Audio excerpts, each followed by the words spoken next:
called Disco.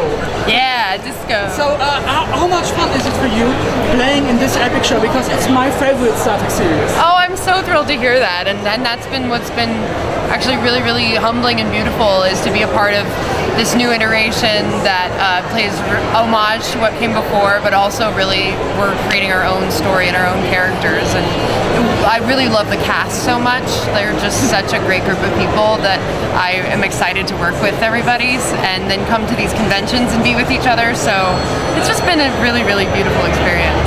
How has your life changed since you signed on Discovery?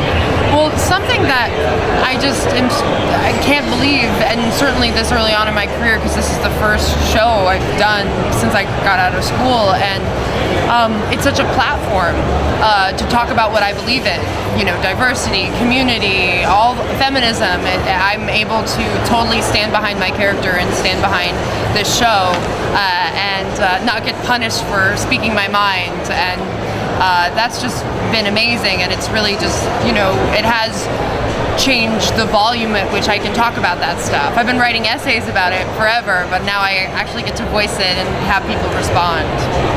And the Klingons are a very special, I would say, race in Star Trek, because they are also filled with honor and so on. Yes. But there are also some kind of the hooligans in the Star Trek universe. Because definitely. So how much fun is it for you playing this kind of a character, and you can do everything that a Federation guy can't do in this universe? Totally. It is so fun to be an alien in Star Trek. It's a very unique experience, and most of it is the fun that I get to be gross and sweaty in ways that normally if I'm a human I'm not allowed to be, or isn't seen as okay.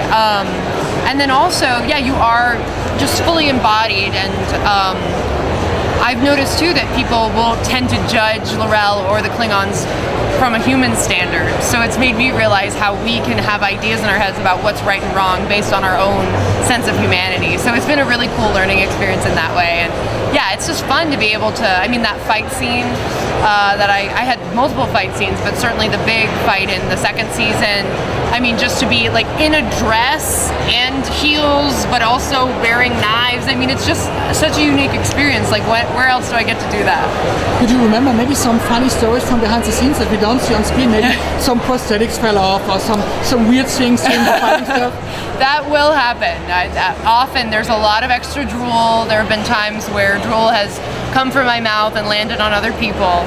But one overall thing that I really have enjoyed throughout, but in the third episode in the second season, Kenneth Mitchell and Shazad Latif were my main scene partners, and they're both extremely goofy and two of my best friends, and they would goof around a lot in between takes, and I'm not really supposed to laugh in the prosthetic because it moves the mouth, so we would, Ken would, looking like Coleshaw, kind of like a creepy Santa, would be like, "What do you want for Christmas, little boy?" And we would just be very silly, and we made up a musical, and so that sort of stuff. As extreme as our plot is and how dramatic and Shakespearean, that's kind of how silly we are behind the scenes.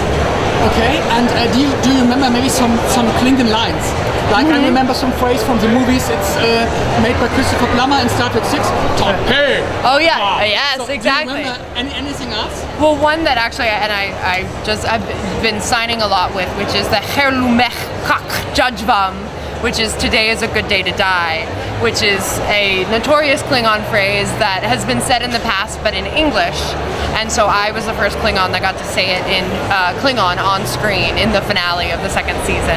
So that was a real thrill when I filmed it, and then to see it on screen was great. And I remember it from Flatliners, Kevin, not Kevin Bacon, Kiefer Sutherland. Oh yes, 91. Yes. Love it. Okay. Very cool. One last thing, because I saw season 2, which is really thrilling. So, are you know a little bit about season 3? Is it still in production, or is there maybe a starting date of filming? Or? Well, what I can say is another Klingon phrase, which is now I've forgotten it. I'm so preoccupied with my I I can't remember the Klingon right now, but it's a phrase that I'll throw out because I will not reveal military secrets. That's the Klingon word, but I can't remember it. But yes, so mum's the word on any of that.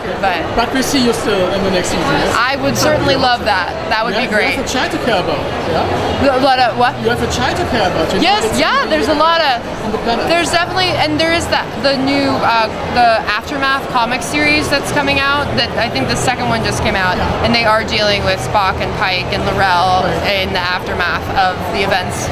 So I'm excited to read those and find out what they've been up to. Okay, thank you so much. Thank you.